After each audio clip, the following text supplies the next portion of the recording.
Brexit, Cabinet agrees collective stance on future EU deal.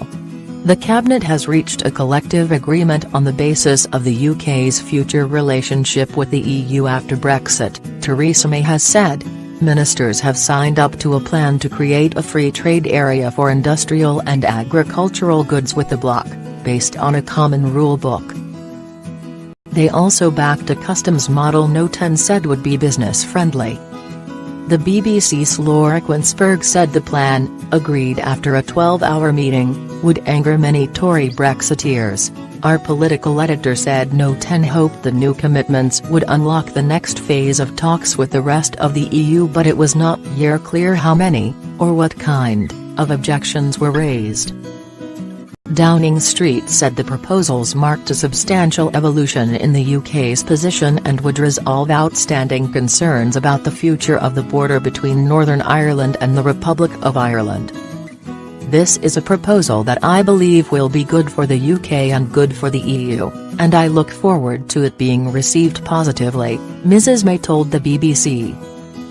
The UK said it now wanted to accelerate the negotiations in an effort to secure an agreement by October, but also warned it will step up preparations for leaving on March 29, 2019 without a deal. The EU's negotiator Michel Barnier has suggested the EU would be willing to shift its position if the UK relaxed some of its red lines, but has warned anything that damaged the single market would not be acceptable. The Prime Minister had gathered her 26 cabinet ministers together at her country residence to try and resolve differences over the shape of the UK's relations with the EU and break the current deadlock with the EU. The main details of the Chequers statement are as follows. Mrs May said this was an important step in the process of negotiating the UK's smooth exit from the EU. Of course, we still have work to do with the EU in ensuring that we get to that endpoint in October.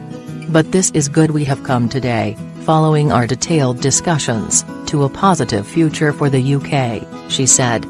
She said the proposals, to be formally published in a white paper next week, would give the UK the freedom to strike trade deals with other countries while maintaining regulatory, environmental and consumer standards.